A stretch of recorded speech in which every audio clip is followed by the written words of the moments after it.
Okay, everything. Every single ability. I will explain it. I will showcase it. It is insane. You die? No, you didn't. You're back to life. You're then dismissing like a Reyna, a ghost in the sky, but only momentarily because you have to get a kill in order to solidify it. Yeah, it's a lot. There's a lot of effects. There's a lot going on. So let's run it back and let's talk about every single ability. Clove, every single ability in-game leaked. I don't even know how this happens. I can't speak much on it, but I'm shocked that a leak this detailed came out. But all right, it is what it is. I'm going to run through the abilities and then we'll talk and I'll give you my opinion. So starting with C, Pick Me Up. When activated, absorbs life energy from enemies defeated or damaged by Clove, gaining acceleration and temporary health points, meaning even if you get an assist, this will work. To run it back one more time, you can see the head tap comes through, the target falls, and then she presses C to absorb their life source. Then the X, which is the ultimate. After dying, activate this ability to revive. Clove must get a kill or an assist within a limited time or she'll die again.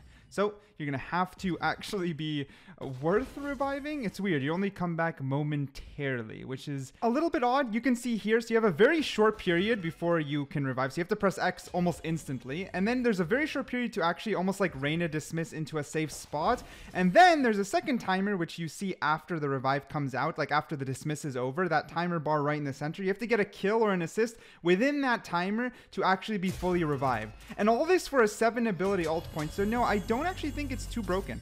It might even be weak, but I don't want to say anything yet. Because if you think of, let's say, Phoenix, his ult is cheaper. You go out, you come back guaranteed with full HP and full armor. This one has like a lot of little conditions thrown in here. So I'm not actually that...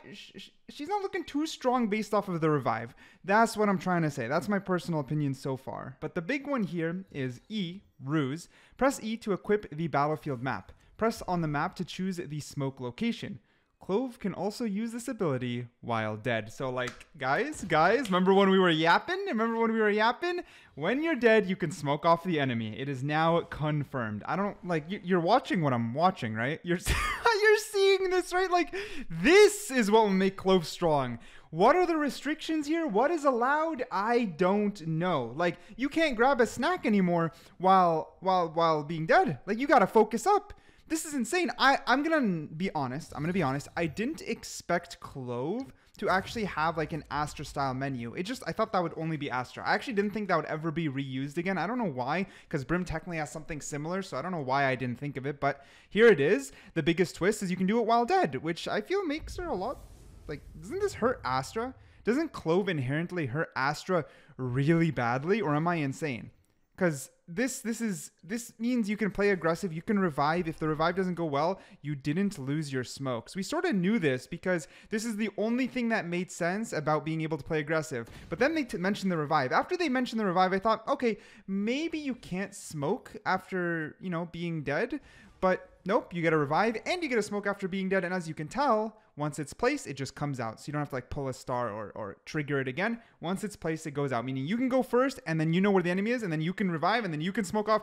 Bro, this is insane. She's going to be so highly picked. It's not even close. Q, metal. Press shoot to throw out a shard. After a brief delay, the shard explodes and applies the decay effect to all targets within the range for a short duration. Not to sound boring, but this one's the most basic. You throw it out, you'll end up decaying them in a large area. But here you can see the abilities in third person. So here's, let's say, the revive and then being able to ghost around. You'll also be able to see some other stuff here. So also you can see like right there, the butterflies when the body falls, that's the life source you're able to completely absorb. And this is how the smoke looks coming out from third person. It's just, this all feels insane, but I made the mistake of thinking ISO would be really busted, right? Clearly I'm like a boosted plat, suck at this game, whatever.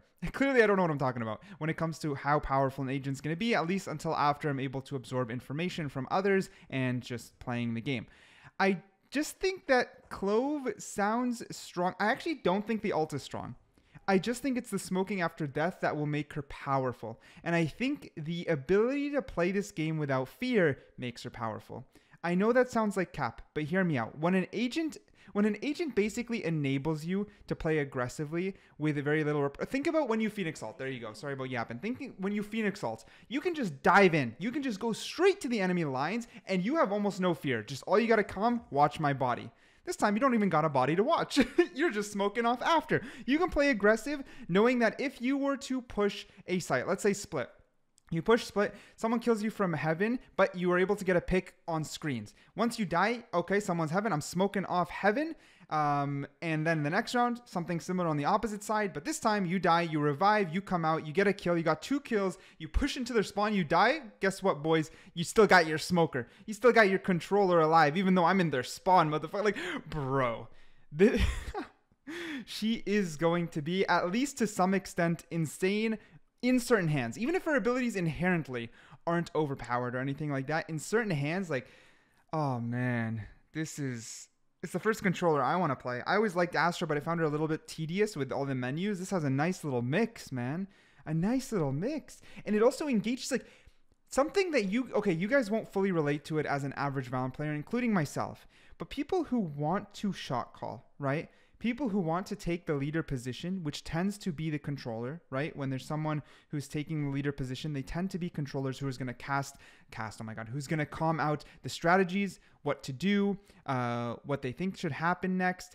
This agent in their hands, being able to both be a playmaker, but die and calm with the team and smoke off for the team and make shot calls, dude, like, it's going to be so strong in the right hands, right? Am I crazy? Maybe she's not going to be completely broken, but based off of the abilities, she does seem she's going to be strong. But again, we're going to have to see, because if we do look carefully here, she does only have 1 of each ability plus 2 smokes. But they didn't showcase, but I'm going to assume you can deploy both smokes after death. I don't think you'll be limited to 1. But that still allows you to smoke while alive, playing up front, and then smoke again later in the round after dying. So that's still just straight up makes her really strong.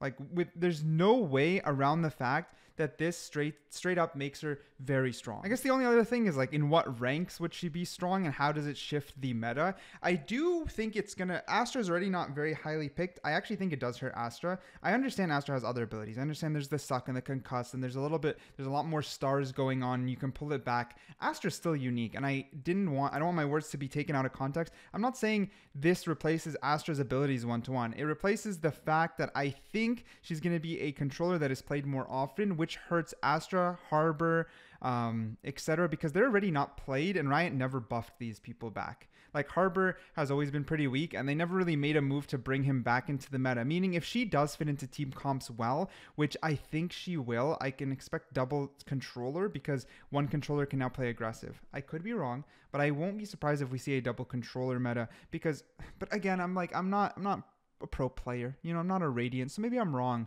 But then again, metas and team comps will shift and change across the ranks, and I feel like in the mid ranks she's gonna be strong, because she's not as complicated to play as Astra. You don't need as much shot calling as Astra.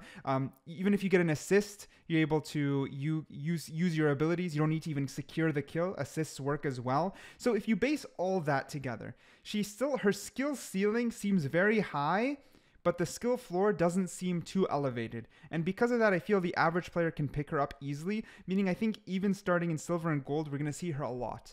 That's the difference. Like, Astra came out, and even when she was strong and they needed to nerf the shit out of her, even when she was broken, OP, she wasn't used often in the lower ranks. Still, even when she was absolutely busted, she was still stuck to the high ranks. I don't think this is the case with her. Meaning if she is strong, you're going to see her very often in a lot of games, even after the initial hype wears down. But that's just my prediction. Let me know what you think about the new agent down below. And I don't know, she seems crazy, man. Crazy.